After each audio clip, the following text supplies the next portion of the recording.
Baik, Bismillahirrahmanirrahim. Assalamualaikum warahmatullahi wabarakatuh. Selamat siang, Ibu Diana, selaku penguji saya yang saya hormati. Sebelumnya perkenalkan nama saya Juda Jain Mutakin dengan NIM 171062309, mahasiswa program studi S1 Bisnis Digital Universitas Negeri Jakarta. Mungkin pada kesempatan kali ini saya akan mempresentasikan hasil laporan praktik kerja lapangan yang saya kerjakan yang berjudul Implementasi Digital Marketing pada Posisi Sosial Media dan Copywriting Intern di PT Pandu Naradipta Danendra atau Daxtra Indonesia.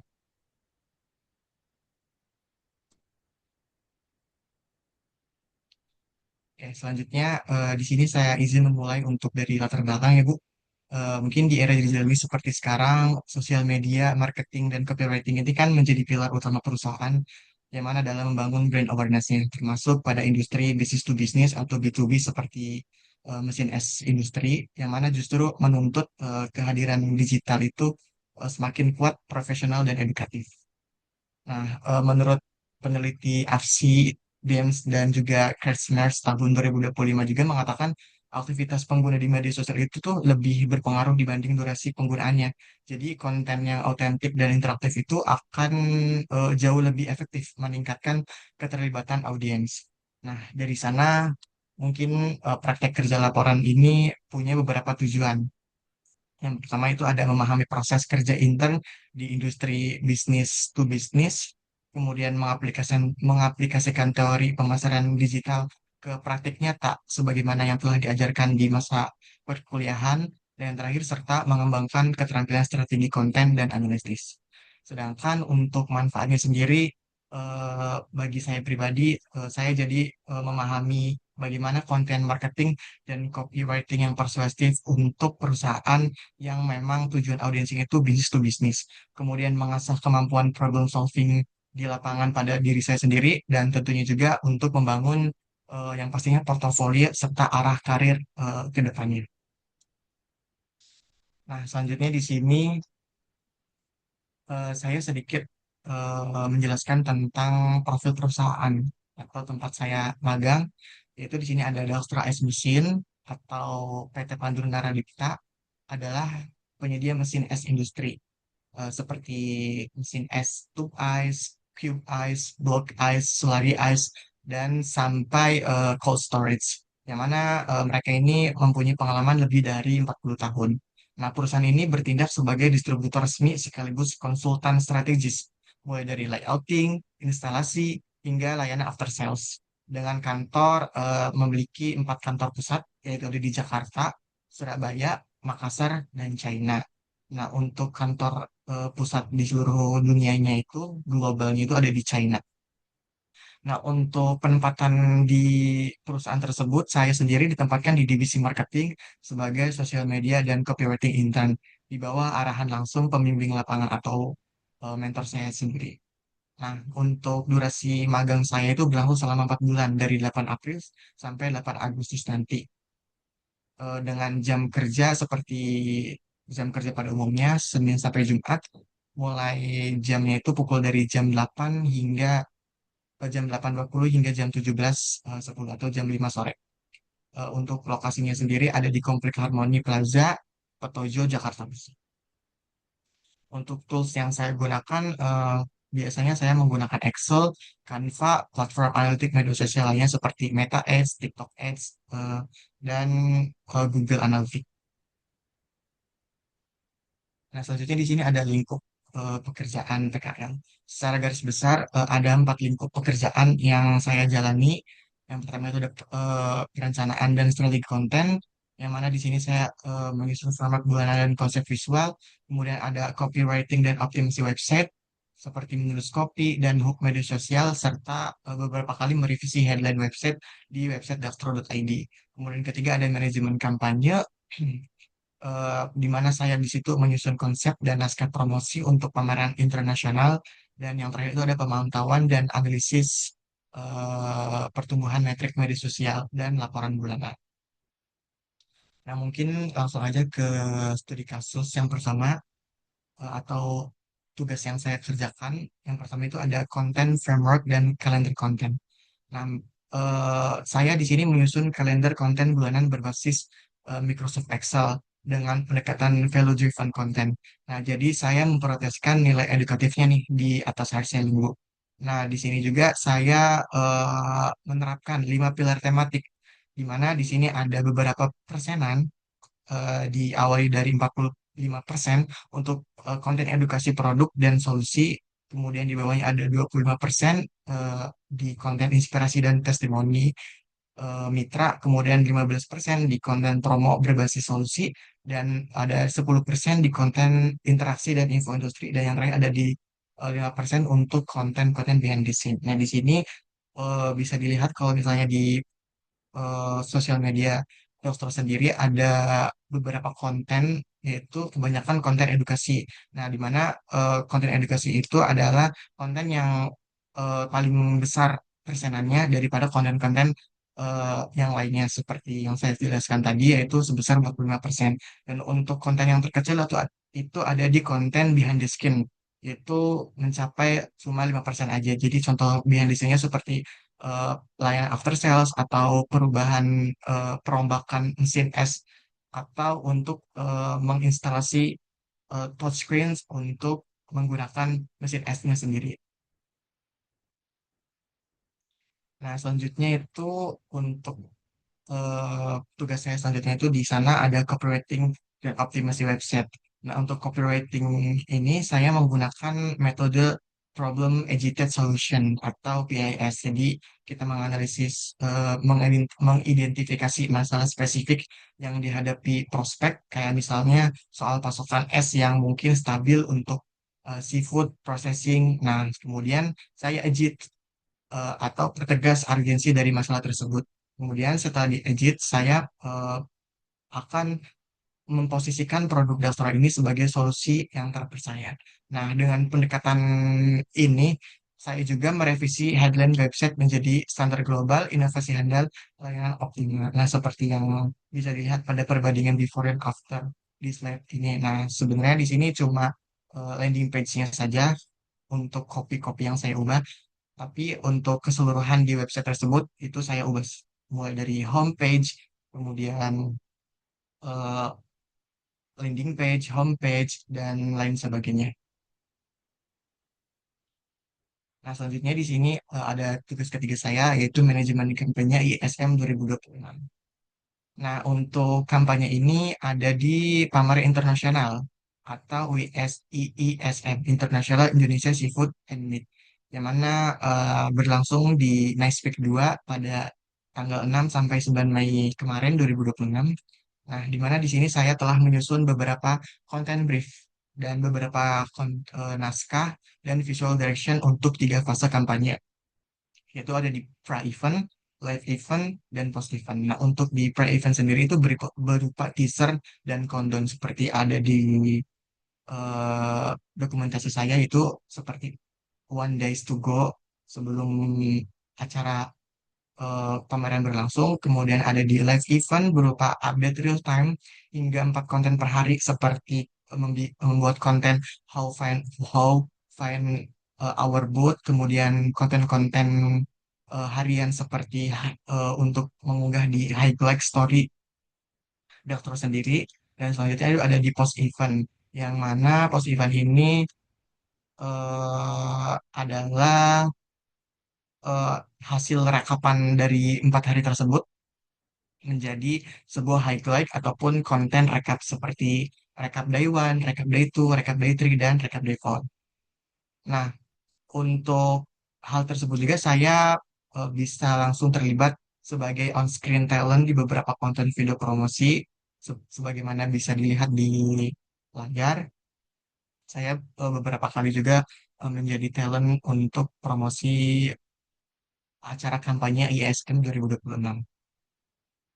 Dan untuk studi kasus atau kerjaan saya yang terakhir tuh ada dari metrik dan pemantauan metrik dan performance. Dari sisi hasil, untuk followers Instagram, Dastro tumbuh dari pas pertama kali saya masuk itu awalnya mencapai 994 follower saja, dan ketika saya masuk hingga saat ini menjadi 1.419 dan saat ini juga masih naik ke angka 1.500-an lebih selama periode PKL yang saya jalani.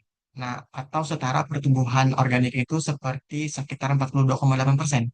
Nah, selain itu juga saya berhasil merancang beberapa 42 konten brief total dari saya pertama kali masuk magang hingga saat ini.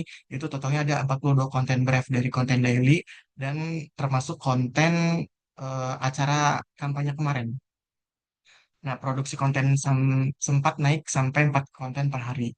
Nah, saya juga melakukan optimasi tambahan seperti menata ulang highlight, seperti menata ulang highlight itu dulunya itu cuma ada satu highlight, tapi setelah saya masuk, saya menambahkan beberapa highlight hingga 7 sampai 10 highlight di mana di dalamnya itu berisikan tentang eh, alat mesin es yang dikirim ke beberapa wilayah di Indonesia. Kemudian saya juga memperbarui struktur link in bio, yaitu saya menambahkan beberapa link tree di mana link tree itu digunakan untuk eh, langsung berkoordinasi untuk menghubungi seperti sales kami, kemudian link untuk menunjukkan ke website kami, dan link untuk menampilkan katalog kami. Dan yang terakhir itu ada membantu optimasi landing page kanal YouTube Daftar Indonesia. Dari sebelumnya YouTube-nya itu masih kosong, tapi setelah saya masuk, saya beberapa kali memperbaiki untuk tampilan page kanal YouTube Daftar Indonesia sendiri. Nah, selanjutnya di sini ada hambatan dan kendala kerja dan hambatan solusi. Tentu saja selama saya magang hingga saat ini, saya menghadapi beberapa hambatan. Pertama, pemahaman teknis produk yang kompleks bagi saya yang berlatar belakang marketing. Nah, untuk itu saya atasi dengan riset mandiri seperti mencari lewat Google ataupun yang lainnya dan diskusi aktif dengan teknisi internal. Nah, kemudian untuk hambatan yang kedua itu ada keterbatasan SDM untuk tampil di konten video. Nah, karena di tim marketing sendiri di perusahaan saya ini untuk tim marketingnya itu ada cuma beberapa orang dan itu tidak semuanya berkenan untuk melakukan shoot konten untuk mengunggahkan kontennya di media sosial. Nah, hal tersebut saya em, inisiatif untuk apa namanya mengkoordinasi atau memberikan bantuan kepada beberapa divisi seperti divisi yang lainnya itu saya kayak minta bantuan untuk jadi talent di konten tim marketingnya sendiri. Kemudian untuk yang terakhir itu ada perubahan konsep konten yang mungkin kerap kali tiba-tiba mendadak berubah untuk konsepnya. Nah, dari hal tersebut saya atasi dengan membuat monthly publishing dan calendar marketing atau kalender konten report yang lebih adaptif. Nah, mungkin sebagai penutup, saya bisa menyimpulkan tiga hal. Dari pertama, strategi digital marketing B2B yang mana menuntut pendekatan yang edukatif seperti berbasis data dan value driven, berbeda signifikan dari B2C karena kita audiensnya itu business to business. Kemudian kedua itu ada 4 tanggung jawab yang saya berhasil tuntaskan dengan pertumbuhan followers organik sebesar 42,8%. Kemudian saya eh, mengerjakan konten brief dan naskah sebanyak 42 konten brief. Dan yang terakhir itu ada hambatan teknis, hambatan yaitu ada hambatan teknis, SDM, maupun dinamika konten yang berhasil saya atasi lewat riset mandiri, koordinasi lintas divisi, dan dokumentasi yang adaptif. Mungkin demikian presentasi dari saya sih Bu. Terima kasih atas perhatian dan kesempatannya. Saya terbuka untuk pertanyaan maupun masukan dari Ibu. Terima kasih.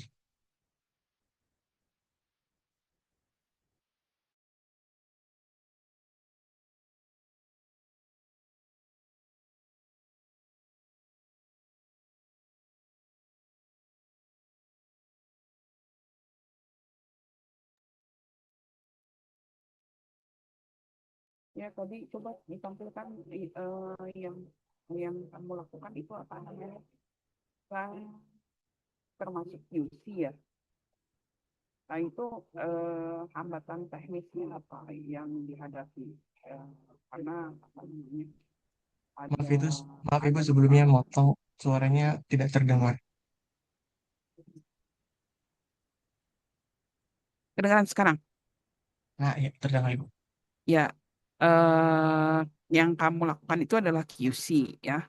Nah, untuk mengatasi hambatan teknis dari sisi SDM dan konten, ya kan? Benar nggak? Ya, Bu. Betul Ibu. Nah, kemudian dari sisi SDM-nya itu apa yang kamu hadapi pada saat ada hambatan tersebut? Dari sisi SDM ini karena hambatannya ini Itu kan kan tadi yang saya jelas. kerjaannya itu kan kerjaannya HRD, kamu kan nggak di HRD kan? eh, Kenapa kamu harus mengurusi SDM? Maksud saya SDM di tim marketing untuk membuat konten tersebut, Ibu. Jadi kan di tim marketing ini cuma ada 5 orang di perusahaan saya. Nah, dari 5 tersebut kan sudah ada bagian-bagiannya. Nah, untuk membuat konten di screen time itu kan memerlukan beberapa SDM atau sumber daya manusia yang lainnya, Ibu. Jadi kayak minta bantuan tim lain untuk apa bantu tim marketing untuk bikin konten gitu. Kok minta bantuan? Berarti kamu nggak bisa mengatasi dong. Kenapa, Ibu? Maaf. Kenapa minta bantuan? Berarti kamu nggak bisa mengatasi. eh, saya ngatasinya dengan kayak meminta bantuan gitu Bu, minta bantuan ke divisi lain. Misalnya ada konten nih memerlukan 3 orang atau 4 orang di dalam konten tersebut. Nah dari tim marketing ini mungkin Untuk satu konten diatasi oleh 4 orang. enggak untuk satu konten itu Ya, misalnya terus di dalam kontennya itu ada apa ya Bu, kayak talent apabila gitu ada Bu. bagaimana dengan konten yang mengandung hak cipta? Itu kamu kamu atasi juga. Gimana caranya? Maaf Ibu Kan kenapa? dia kan ada hak ciptanya kan, setiap konten itu. Nah, hak Iya Bu. ciptanya itu siapa yang memiliki? Perusahaan tempat kamu bekerja atau itu merupakan endorse atau ada vendor lainnya yang memiliki eh, apa hak cipta konten tersebut. Untuk hak cipta sendiri kita ini sih Bu, jadi sebelum ini kita nyari ini dulu apa namanya nyari referensi, habis itu kita bikin konten briefnya seperti apa, habis itu habis konten briefnya saya langsung ke mentor dan mentor itu kayak menganalisis yang baik untuk hak cipta, misalnya hak cipta dari konten referensi ini jangan dipakai, jadi kita ubah sedikit-sedikit gitu Bu. Jadi mungkin udah di ini sudah ditata letakkan oleh mentor saya gitu Bu, sudah diperiksa, sudah direvisi seperti itu.